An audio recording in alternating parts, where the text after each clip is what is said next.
guys, welcome back to my channel. ഞാൻ ഇന്നിവിടെ വന്ന ഈ വീഡിയോ ആയിട്ട് വന്നത് പൊട്ടിയപ്പം ഉണ്ടാക്കാനുള്ള റെസിപ്പിയുമായിട്ടാണ്. ഇപ്പോൾ പൊട്ടിയപ്പത്തിന് വേണ്ടത് മൈദപ്പൊടി ഞാൻ ഇവിടെ എടുത്ത് വെച്ചിട്ടുണ്ട്. പിന്നെ ഒരു മുട്ട വേണം, പിന്നെ കരിഞ്ചീരകം. ഇത്രയും സാധനങ്ങൾ വെച്ചിട്ടാണ് ഞാനിത് ഉണ്ടാക്കുന്നത്. അപ്പം ആദ്യം നമുക്ക് മുട്ട ഒന്ന് ഇതിലേക്ക് മുട്ട പൊടിയിലേക്ക് ഒഴിക്കാം. ഇതാ കരിഞ്ചീരകവും നമുക്ക് ഇതിലേക്ക് ഇട്ട് കൊടുക്കാം.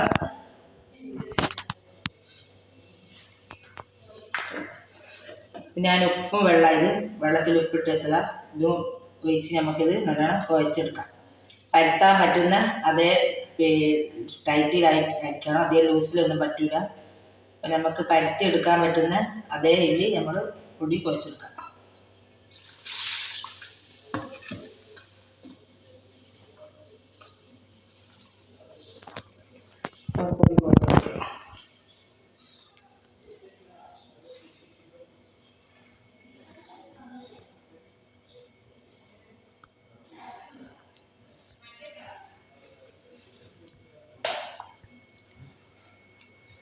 നമ്മുടെ പൊട്ടിയാപ്പത്തിൻ്റെ പൊടി ഞാൻ ഇവിടെ കുഴച്ച് ഉണ്ട് 6 ഉരുട്ടായി വെച്ചിട്ട്. അപ്പോൾ ഇതിൽ ഞാൻ മുളക് പൊടി ചേർത്തിട്ടാണ് കുഴച്ചത്. അപ്പോൾ അത് കുറച്ച് എരിവിട്ടണ്ടിട്ട് വേണ്ടിയിട്ടാണ് അങ്ങനെ കുഴച്ചത്. അങ്ങനെ വേണമെങ്കിൽ നിങ്ങൾക്ക് ഇതേപോലെ തന്നെ ചെയ്യാം. മുളക് പൊടി സ്പൈസി പറയാൻ അറിയാത്ത പറയണോ? സ്പൈസി ഒന്നും ആവൂല. അപ്പോൾ അങ്ങനെ ഇത് ഞാൻ ചെയ്യുന്നത്. ഇപ്പോൾ ഇത് ഞാൻ ഇനി പരത്തുന്നത് നല്ല വട്ടത്തിൽ പരത്തൽ നമുക്ക്.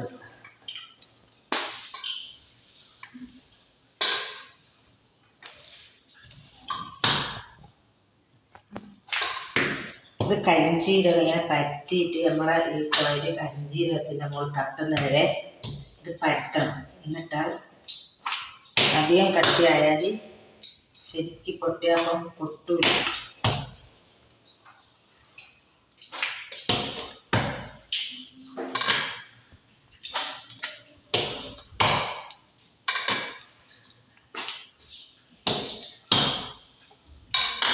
അപ്പം ഇതേപോലെ എല്ലാം പരത്തിയെടുക്കാം. ഈ കരിഞ്ചീരകം ഇങ്ങനെ കാണുന്ന രീതിയിൽ കാണണം. ഇതേപോലെ എല്ലാം പരത്തിയെടുക്കാം. അപ്പോൾ നമ്മൾ ഈ പൊട്ടിയാപ്പത്തിൻ്റെ ഷീറ്റ് ഞാനിതാ ഇവിടെ വെച്ച് മുറിച്ചെടുക്കാം. നമുക്ക് പൊട്ടിയാപ്പത്തിൻ്റെ ഷേപ്പിൽ ഇത് മുറിച്ചെടുക്കാം. ഇങ്ങനെ മുറിച്ച് ഞാൻ കട്ടിങ് ബോർഡ് മേൽ വെച്ചിട്ടാണ് മുറിക്കുന്നത്. അപ്പോൾ ഇങ്ങനെ ഇതേപോലെ ഓരോന്നാക്കിയിട്ട് ഇങ്ങനെ മുറിച്ചെടുക്കാം.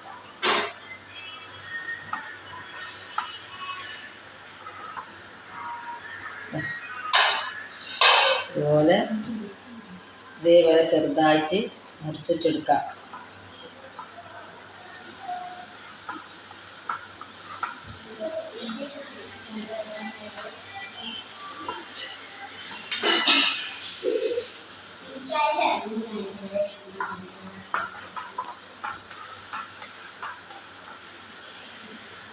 ഇതുപോലെ എല്ലാം നമുക്ക് എല്ലാം മുറിച്ചിട്ടെടുക്കാം.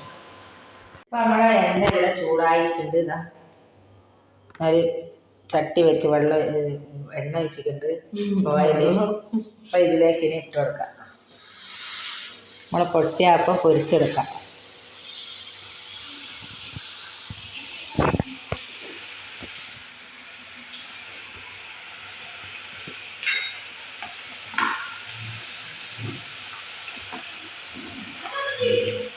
പൊരിച്ചെടുക്കാം.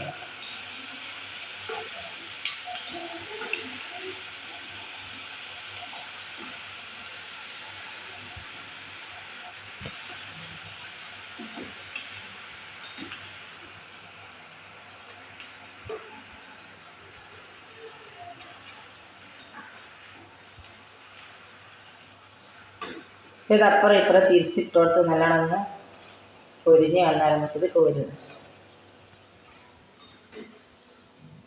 ഇതേപോലെ തന്നെ മുറിച്ചിട്ട് നമുക്കിത് പൊരിച്ചെടുക്കാം. നമ്മളെ പൊട്ടിയപ്പം ഇവിടെ റെഡിയായി കഴിഞ്ഞതാ. നല്ല പൊട്ടുന്ന ഇങ്ങനെ നല്ലോണം പൊട്ടുന്ന പൊട്ടിയപ്പം റെഡിയായി. പിന്നെ ഇതിന് 6-ാം നമ്പർ എന്നും പറയും. പക്ഷെ ഇത് നമ്മൾ കുറേ നാള് നല്ലോണം അടച്ച് വെച്ചൊരു പാത്രത്തിലിട്ട് വെച്ചാൽ കുറേ നാൾ വെക്കാം, എന്നിട്ട് നമുക്ക് ഉപയോഗിക്കാം. അപ്പോൾ അതാ അങ്ങനത്തെ ഒരു ഇതാണിത്. മൈദ മാത്രമുള്ളതുകൊണ്ട് നല്ല ക്രിസ്പിയ സാധനം. അപ്പോൾ ഇതേപോലെ നിങ്ങൾ ഉണ്ടാക്കാം. ലൈക്ക് ചെയ്യുക, ഷെയർ ചെയ്യുക, സബ്സ്ക്രൈബ് ചെയ്യുക. അപ്പോൾ അടുത്ത വീഡിയോ ആയിട്ട് വരുന്നവരെ ഇൻഷാ അല്ലാഹ് അസ്സലാമു അലൈക്കും.